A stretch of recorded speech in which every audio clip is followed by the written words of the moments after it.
This week on Morning Mika, abortion healthcare in America. Where do we go from here? Honestly, I just know all too well what it's like to wake up and be defeated. I did it every day for almost 10 years. And, if I can give anybody some hope, that's just what I want to do. Life goes on. We will be okay as long as we stick together. And that's the most important part. We cannot lose the community that we built through this. The community that Vice President Harris led us to is so crucial that we keep and we continue to build, because unfortunately, even some people who may not be with us right now will eventually join our community, because these bans aren't going anywhere, unfortunately, and that's the most heartbreaking part. That was Hadley Duvall, who became an abortion rights advocate after she was repeatedly raped by her stepfather as a child, vowing to continue the fight for women's health care even after Donald Trump's win. I'm Mika Brzezinski here with Symone Sanders Townsend and Huma Abedin, and our special guest this week, Forbes Women editor Maggie McGrath. Let's get started. There can be no doubt, no equivocation.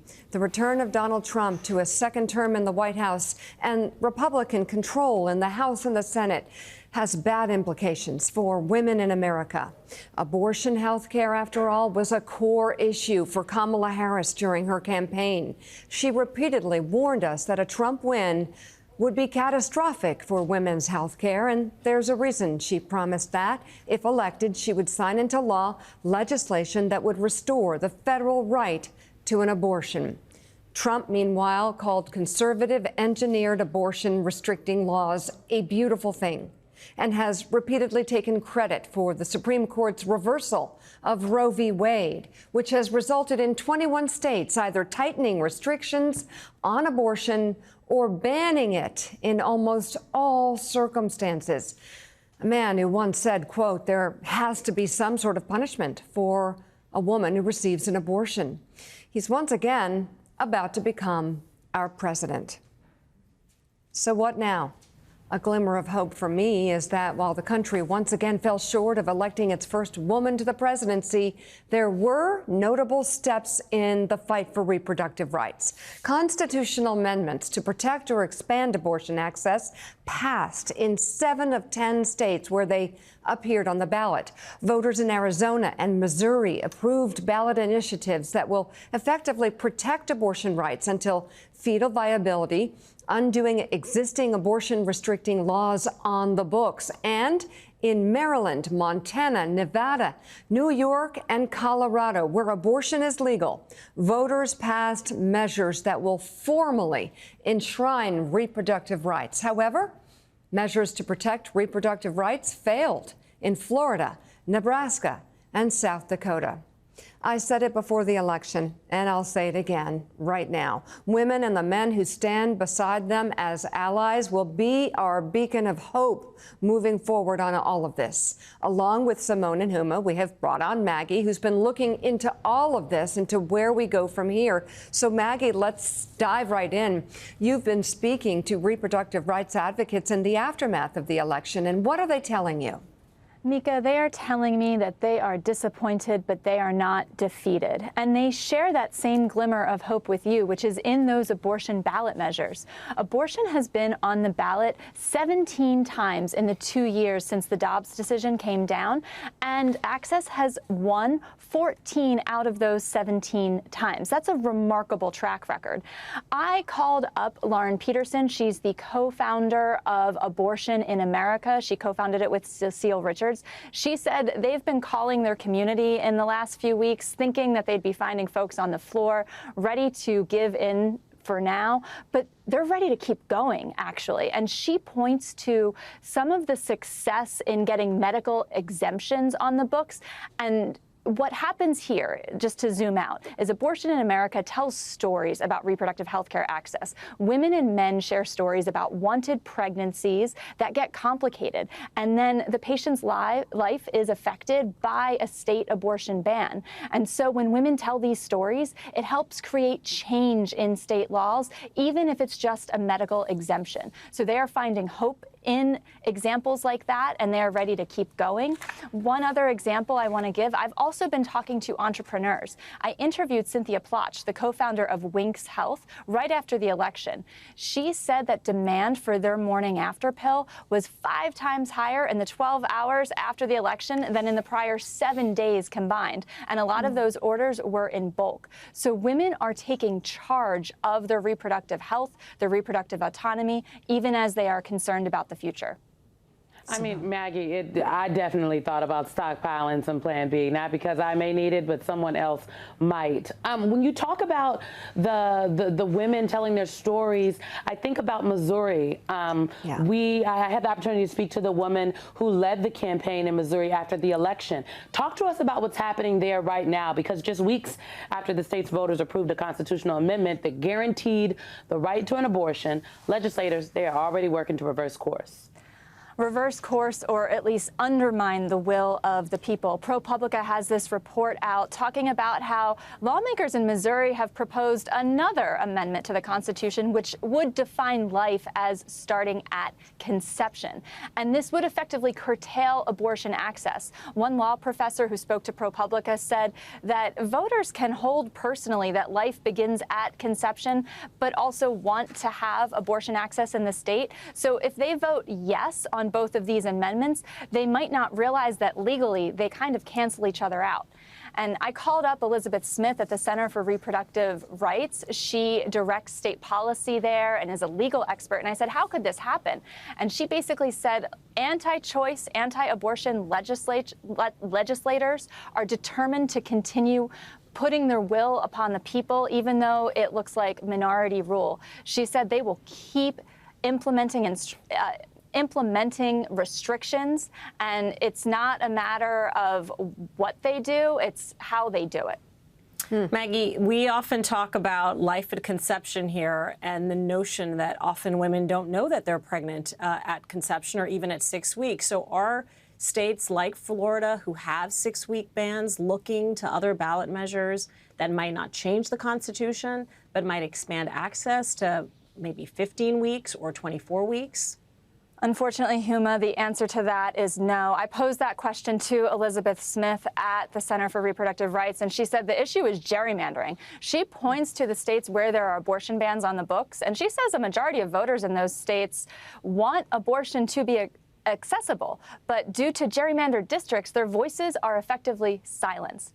I also called up Anna Hockemer in Florida. She is the executive director of the Florida Women's Freedom Coalition, and she was really responsible for getting Amendment 4 on the ballot in Florida. And it needed a 60% threshold to change Florida Constitution. It received 57% of the vote, which she says is not a failure, but it nonetheless means that Florida state law has not been changed. And I asked her, is there a path forward? And she says, we want there to be, but there's no counterpart in the Florida state legislature for us to work with. And she also had this to say. The first obstacle that we have in front of us are the millions of women and girls here in the state of Florida who don't have access to modern, normal reproductive health care. The abortion emergency funds in Florida are working overtime to get women out of the state. They're being flown to Chicago, to New York, to Washington, D.C., to anywhere where we can get them so that they can get care. And it's a bit of a dicey situation here. The Florida abortion ban has language in it that would allow anyone who, quote, actively participates, close quote, in an abortion to be prosecuted. A third-degree felony is on the table. What it doesn't define is what it means to actively participate in an abortion. Is that someone who helps someone, who tells someone about how to get an abortion, who provides the funds, who drives them to a clinic, who puts them on a plane? What does it mean to help someone access abortion care? So there are a lot of very brave volunteers and donors down here in Florida going overtime to fly right now thousands of women a month out of the state to get them somewhere where they can get health care. It's a very dangerous time to be pregnant and in the state of Florida. For sure, it really is. Simone, let me ask you this. There's new reporting out of the state of Texas where the state's maternal health committee is being criticized for not fully reviewing maternal deaths for the first 2 years following the repeal of Roe v. Wade. What do you make of this? What's going on here? And how does it play into all the challenges we face in the future of reproductive rights and abortion health care? Well, Mika, when I read this story, I thought it was very concerning. You know, the committee members, when asked about this, said that what they did was necessary so that they had more timely recommendations. Now, the critics in the state, and frankly myself, I believe that actually what they did is to try to give themselves some distance from Dobbs in hopes that the numbers would be better. But the facts are in Texas, that Texas ranks one of the worst states in the country for women's reproductive care and women's health care. So this is something that, frankly, and I mean, shout out to the journalists that have stayed on these stories. Yeah. What we do know is that many of the women, some of the stories that we know, and many of the stories, frankly, that we do not know, who have lost their lives or their reproductive capability in states like Texas, in states like Georgia, in states like Florida, right? It was preventable. And so the committee in Texas, this move to kind of decide not to review that data, to maybe shield what could be some very harrowing cases coming out of the first 2 years post-Dobbs, I think is something not to be glossed over. And a microscope now should be placed on the work that is happening there and the data in the state of Texas, because oh, Mika, just the numbers tell a very, very, very sad story. I know that. And for all of us on the team Know Your Value, this is so much of what we care about and what we're talking about in the Know Your Value community. And Huma, I wonder what your message is for women who are scared and worried about abortion health care under a Trump administration.